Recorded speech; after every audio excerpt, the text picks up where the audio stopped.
Simcha. A great tzaddikim that said, joy. It doesn't say anywhere in the Torah, thou shalt be in a state of joy. But joy is the gateway to all the mitzvahs in the Torah. It doesn't say anywhere in the Torah, thou shalt not be depressed. But depression is the gateway to everything in the Torah. I'll share with you something, guys. And I think if we can work on this, we'll be in good shape. Much better shape. Now, I have a bit of an indulgence, if you will. I like old antique cars. I love antique cars. I don't know. I kind of like today's automobiles are just like right off the conveyor belt. They don't have the same charm, the same craftsmanship, same grace. Look at an old 1928 Packard. Look at the silver shadow. Any old Oldsmobile, it's just like it doesn't matter.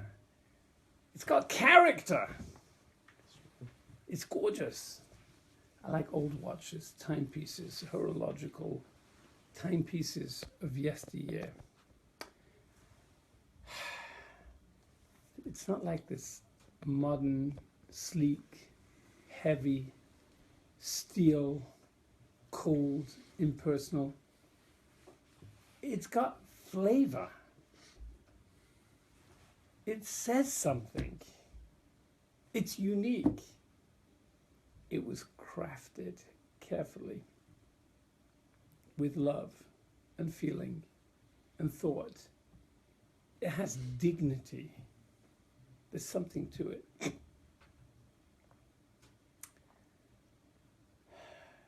Today, I still like antiques. I like antique people. Really. Today, everybody seems to be kind of, at least in the frum world, you kind of go through the yeshiva system, come off the conveyor belt, and you follow the rituals, and you're losing, in the process, something that is essential to our identity. When I grew up, every guy in shul was a unique tip. Some people were a little eccentric, some people were a little interesting, some people were great Torah scholars. But everyone had something unique. I just go through the rows. In the back row, I'm thinking, the far corner of Mr. Halpin. Whoa, what a salty, crusty old man. Like really unique. Always a sharp quip. The kind of guy. Everyone, the guy, Wolfie Beagle, the old man with 4 different types of snuff, used to give out candies with his Wilson and Hedge Woodbine cigarettes, Sometimes he'd be rolling the backy in the paper. You're talking about a different world. These guys were real. These guys were no holds barred, they were who they were. They weren't looking to be something else in order to be something else, in order for people to think that I am something. Our generation, unfortunately, suffers, I think, primarily from a very, very weak sense of self-identity. And because there is such a weak sense of self-identity, we have to conform. Conformity is the name of the game. Be part of the mindless masses. You go with the flow. Herd mentality. You just do it.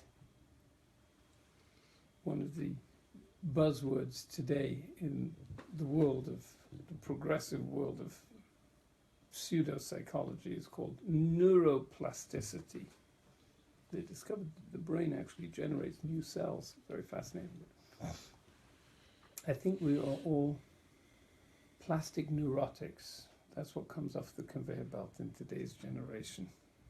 It's kind of like everything's plastic. Everything is just like mass manufactured. Chinese made. Billion people, they all look the same. Seen one, seen them all. We're unique. We're different, we're special. We're afraid of being ourselves because maybe we will be looked down upon. We're afraid of identifying our uniqueness because if we don't conform, we'll be ostracized. We'll be looked upon as weird, nerdy, outside the pale. And there is truth to the dictum, when in Rome, do like the Romans. Yeah, there is certain societal norms that we should conform to. We have to go in the footsteps of the sheep.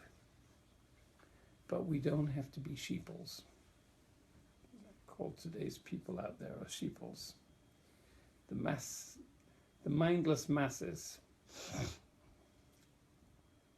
The madding crowd, Dickens calls them. We don't have to be sheeples. We're sheep. We're tzoin kodshim. We're holy sheep. And we have Royim. They're great Torah sages, Torah leaders that are our shepherds, and we follow. And even if sometimes we don't understand, with time we understand. Hashem Roi. Mizmor David. David HaMelech says, Hashem, you're my shepherd.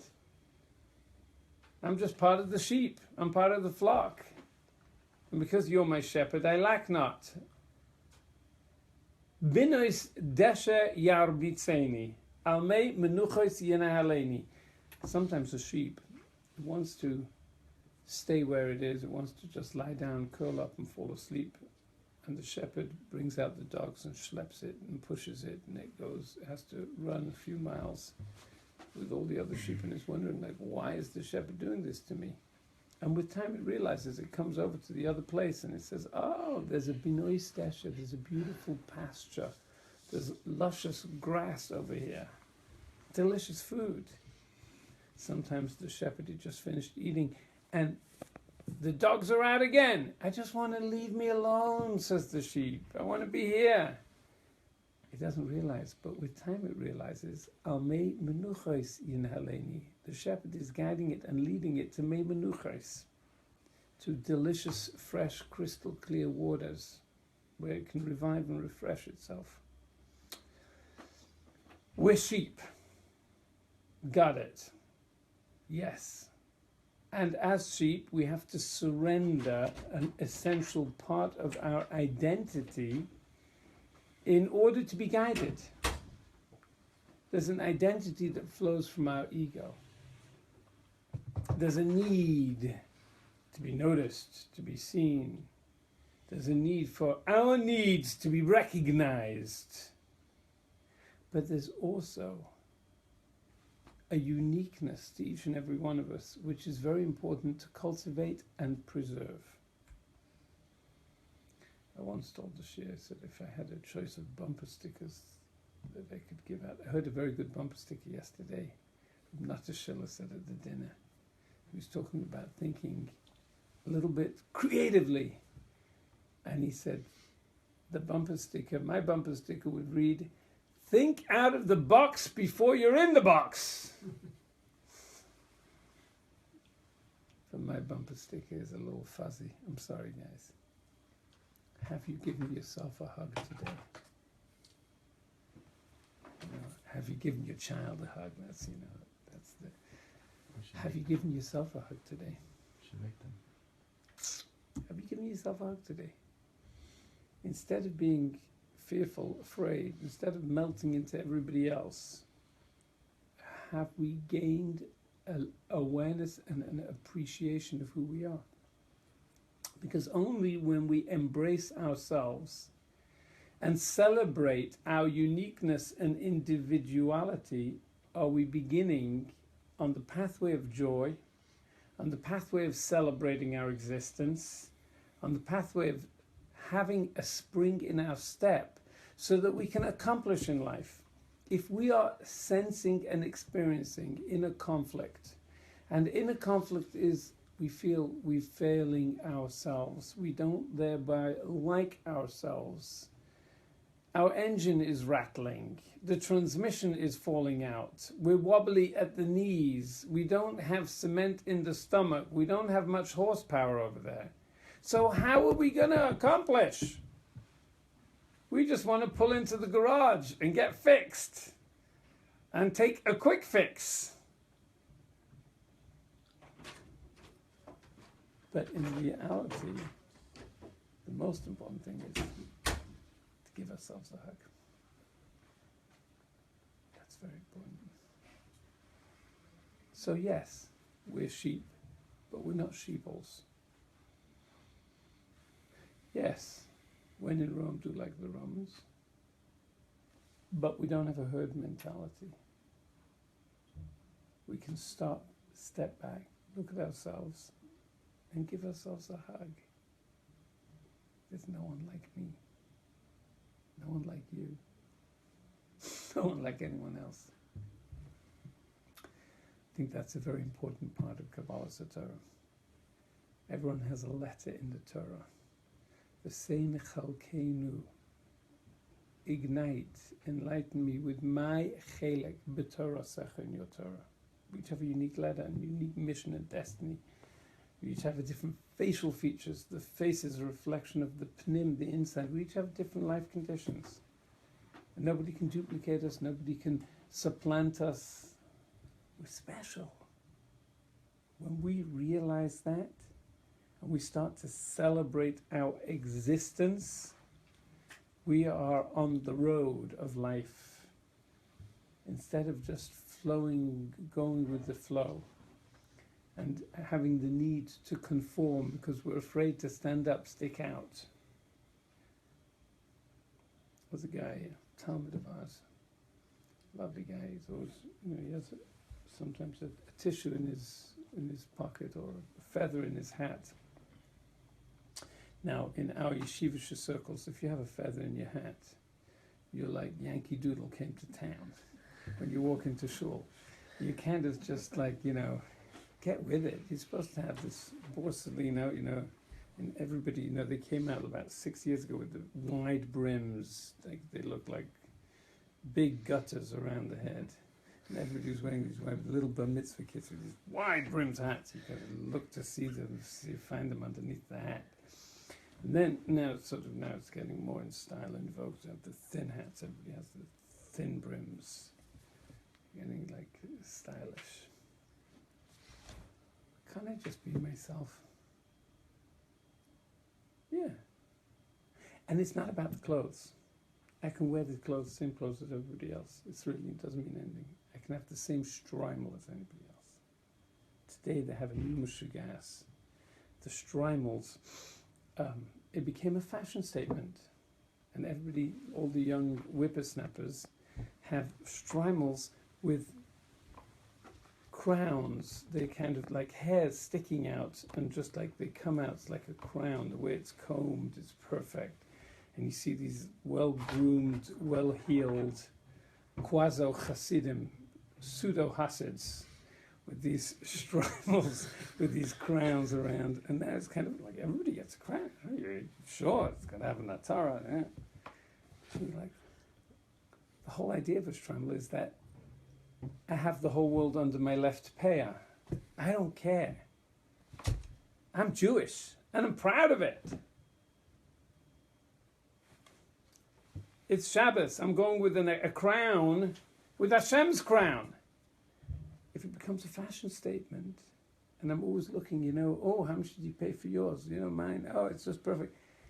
It's like you lost everything. You got sucked up into the vortex of contemporary culture. And that's the exact opposite of who we're supposed to be. We're not going with the flow. We're flowing with our internal go. Go get it. Be it. We are. Anyway, that's one of my soft spots. I talk about that with a little bit of passion because I do believe that we are. It's very important for us to celebrate our individuality while maintaining our conformity, sensible conformity. Appreciating who we are. When we appreciate ourselves, other people appreciate us. It's a reflection. And if we have a low self-image, a low self-identity, because we don't really celebrate ourselves, and we just want to be loved and accepted, let's just Mardi Gras together, like society at large, like such a weak sense of, such an identity crisis. People don't even know anymore if they're a Zachar and a Nekeva. They're completely lost. What happened? We think it doesn't rub off, it rubs off. Thank you, Hashem, for me being me, for giving me, with all my foibles, with all my nutty stuff, with all my nonsense, with all my good qualities. Thank you for being me. Now let's put it all together. That's very key. Anyway, you see I get a little passionate over there because that's an important one. It's a life journey. We're all working on it. Not easy. But we have to make it as something important. Anyway, we're going to talk about an important shift of mindset, which when we make this shift in our mind, we see the world differently. We see the world as a reflection of ourselves in every which way. And our job is to have a good inside so that when we see the world, we see it in a positive light. Ura'ei, and look, betuv Yerushalayim, at the goodness of Jerusalem. There's a Jerusalem everywhere. There's godliness everywhere. We have to seek it out. We have to see goodness. And our challenge is that we are living from the outside in. We're living in the cage, and our senses, feelings, attitudes are dominated by the fabric of our existence. What we want to do is what the Zohar calls ba'atika talia milsa. We have to disconnect in order to see from the inside out. My father told me, he was a young boy. He grew up in Manchester, England. He was born in 1920. And in about 1932, I recently checked it out. My father was 12 years old at the time. There was a great Yid, maybe 13. There was a great Yid called Rabbi Yitzchak Masmed. He's very famous in Chabad circles. He was a great chassid of the Rashab. He was a very holy Jew. And passed away, I think, during the war. He was killed. He was a great, great man, such a holy man. And he came to England collecting for the Jews that were trapped behind the Iron Curtain and the Mostas in Russia. He was a Jew who was so holy. My father said, he's like, he didn't sleep. He never slept on a bed, that's for sure. He put his head down on the table. He was studying Chassidus, Nigla, and Nista all the time. He was a diminutive, low person. He never put his hands beneath his waist. The Gemara says that about Rabbi, about very great, great people. Rabbi Belzer never put his hands beneath his waist. It's angelic. There's a reason for it. Won't go into it now. It was always like this. Never leaned back on his chair. My Rabbi could sit at the tish for hours and hours. I've never ever seen him lean back on the chair. He doesn't feel worthy to sit in the chair of his illustrious ancestors. It's greatness. Try it for a little bit. Can't do. So this, he never sat. But he had this minhag that every 15 seconds he would sit like this. He's lifting himself up to Hashem. Maybe he didn't want to derive pleasure from this world. Try it. Every 10, 15 seconds he went like this. Wow. It's a holy man. He didn't come out to eat. He had bread and vodka. My father said that's really Chabad, whatever. I don't know what that means, but he was a very, very holy man. Said Morris, he was saying Hasidus to people all the time. He was living in a little bit of a different world. My father remembers accompanying him on Shabbos to the central synagogue. There was a shul near our house. It was a very modern shul. You know the people there in the shul. What did they do today? What's the talk? You know, they're talking about the Super Bowl, soccer, baseball, basketball, whatever it is, the stars. In those days, they didn't have basketball or baseball. They had cricket, but they used to. The important item of discussion was the horse races. Just like you have here at Belmont, they had there, not far from Manchester, the Ascot races. They used to go out every Sunday to watch the horses and bet on the horses, you know. That was the big topic of discussion. And my father says he remembers accompanying him with one of his, I think it was his uncle or his cousin, very chashvid. He was accompanying Rabbi Yitzchak Masmid to shul. He davened early with his own minion, but he went to the central synagogue to make an appeal. Came in, they knew this was a very great rabbi. They led him to the front. Everybody had their top hats, very formal. And the rabbi introduced him after the laning. He stood up and he said a few words. And then he sat down, spoke for a few minutes. After Musaf, my father accompanied his cousin to the front to pick him up and bring him back, take him home. And he hears the president of the shul talking to the guy next to him, and he says, Ike, he said, what did you think of the rabbi's sermon?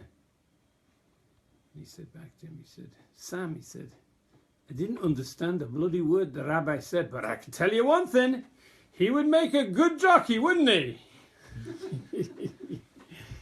He would make a good jockey. He was looking at the Holy of Holies. He was looking at Yitzchak Masmid. He only spoke Torah, didn't speak anything else, didn't know of anything else. He sees a horse jockey. I remember a guy came into the house. You know, in my house we have this picture of all the great, it was drawn of all the great Slonim Rebbes. And in the corner of the picture there's Reb Motel Castellanos. Reb Motel was the Rebbe after the Second World War. He was a very, very holy Jew. Really like a big hat, shiny eyes, very gaunt figure. Interesting, like sharp features, very sharp. A guy came into the, once a beginner student who came in. He was looking at the picture and he was like enjoying it. I said, Jonathan, I said, what do you like about the picture? He said, I like that guy in the corner. I said, what do you like about that guy in the corner? He said, he's a Jewish Clint Eastwood, isn't he? He looks just like Clint Eastwood. He looks really cool. I think like the Merchek Lahavdil Elef Abdullah from Reb Motel to Clint Eastwood is like, that's kind of, there's no from Shemaim to Aras. But you can only see what is your frame of reference. We only see what we're living. We see the world outside based on who we are inside. I just said of recently, did I say, I must have said this story because I think this is a very fundamental and important story. I told you the guy who came on the bus in 47th Street. I told you about the guy who came on the bus at 47th Street after a hard day's work, and then the bus pulled in before the tunnel. A guy gets on with his kids and he's making a raucous and noise, and the guy was all angry and disappointed. And then the guy said, you know, my wife just nifta. He saw the whole world differently. We can see the world however we program ourselves inside. And we color our frame, our camera has this screen. And it only takes the picture based on the screen of our mindset, our attitudes. A person who has a sense of victimhood will always feel that people are taking advantage of him. A person who's afraid is paranoid. You can't, like everything is, there's, everyone's out to get me. A person is singing inside. The whole world is singing. The whole world's singing. You wake up in the morning and you're just in a good mood. You step outside, you hear the birds chirping, you hear you look around, you see the squirrels. It's all great. It's a beautiful world. The grass, the delight, the color, the hue, the texture, everything's great. You see people coming, hi, good morning, how are you? And they smile back. Our inner template is so important. We've got to work on having a good inner disposition, generating it, making it. Because when we're inside positive and we have a tov ayin, people think a good eye means you see good, you have a good eye. Rabbi came to the Beis HaKvaros, the Gemara tells us he came to the cemetery and he said 99% of people died because they didn't have a good eye. They had a bad eye. Now we think good eye means, some people say, well, other people had an ayin hara on them and therefore they died. That diminishes the divine flow. Do you know what I think it means? When we have a good eye, we're healthy, we're happy. Life energy flows through our veins and through our blood. There's no stress. It's good. We're seeing good. Tov ayin doesn't mean we see good. Tov ayin means our eye is good, because when the eye is tov, then it sees naturally good. Of course, the byproduct is seeing good. But it means having a good eye. Having a good eye. We have to transform ourselves to see good, to see Creator in creation, to see Neshama. I don't have to judge someone's externality. I'm not them. Al todin es chavercha ad shetagia limkoimei. Don't judge anybody till you realize their place. And I'm not in their place. I'll never be in their place. Because I'll never be in their skin, I'll never have their upbringing, I'll never have their genes, I'll never have their disposition, I'll never be conditioned the way they are, so I can never judge anybody. Exactly. That's right. It means to say don't judge. What do you mean don't judge? The guy's acting like an idiot. Why is he's doing this, he's doing that. Don't judge till you reach his place. You'll never reach his place. So if I don't judge, all I see the body, the shell, I see the character, I see the person that's a product of their life circumstances. But now I can focus and see good. And do you know what it really means? In order not to judge my friend, I can't judge myself. Don't be so hard on yourself. Don't be so critical of yourself. Feel good about yourself. I'm good. Hashem loves me. I messed up here and messed up there and didn't do this, didn't do that. That's my life conditions. Rav Tzadok writes, just like Kashem Shahadam, these are his words, Kashem Shahadam Sarach Laha'amin Ba'abora, just like a person has to believe in Hashem, Kach Tzorech Laha'amin Ba'atzmui, so we have to equally believe in ourselves. And belief in Hashem is belief in ourselves, and it goes hand in hand. I believe that Hashem is inside of me. Our challenge, the reason why we don't love ourselves and we need to conform, and we can't rewire our template is because we think that we are failures. We think we're damn doomed, Hashem doesn't like us. Can't be that Hashem likes me. It's an impossibility, it's an oxymoron. Me and Hashem doesn't go together.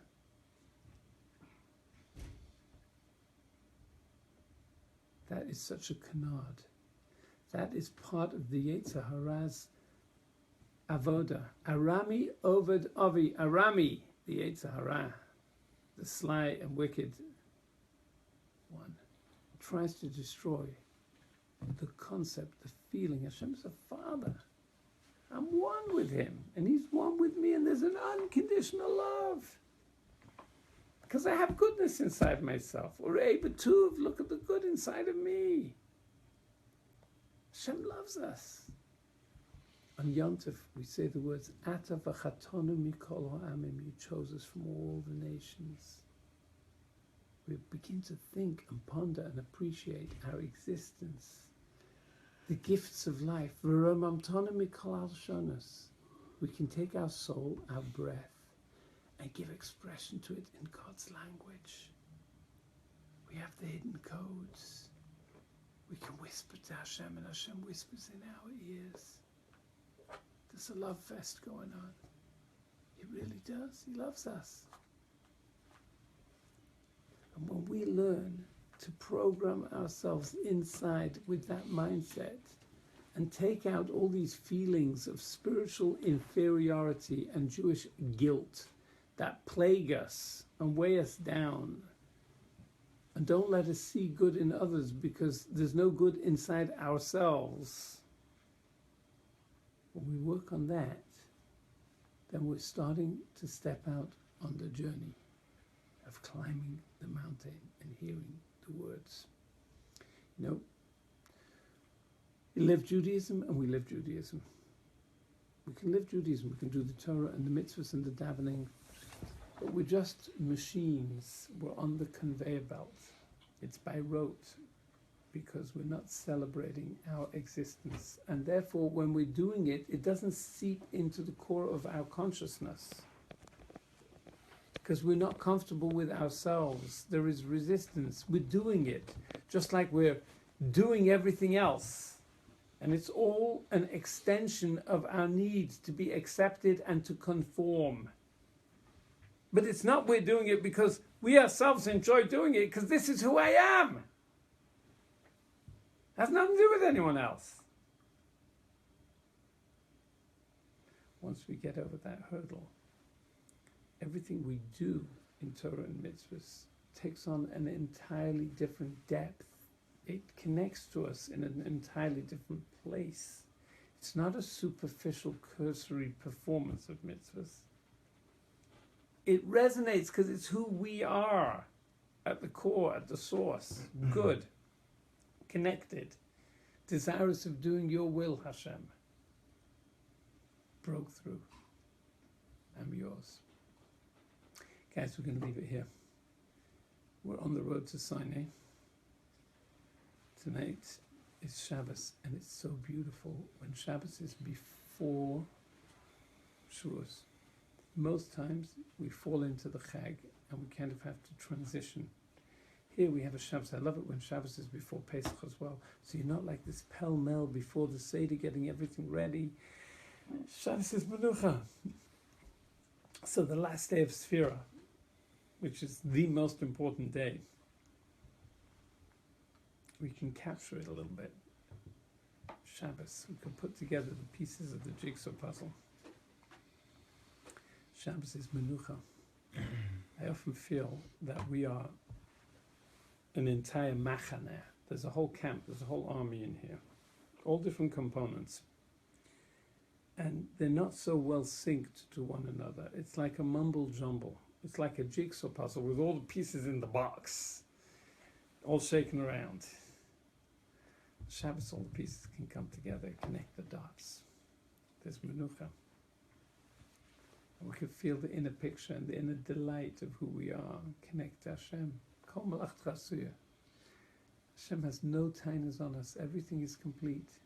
Kol Malachcha Asuya, the sages say, all your work is done. And the great holy tzaddikim would say, Kol Malachcha, all your work. What's the Kol? Kol is l'rabbis. Kol comes to include. What's it including? It's including even Malachas Shamayim, even our spiritual pursuits.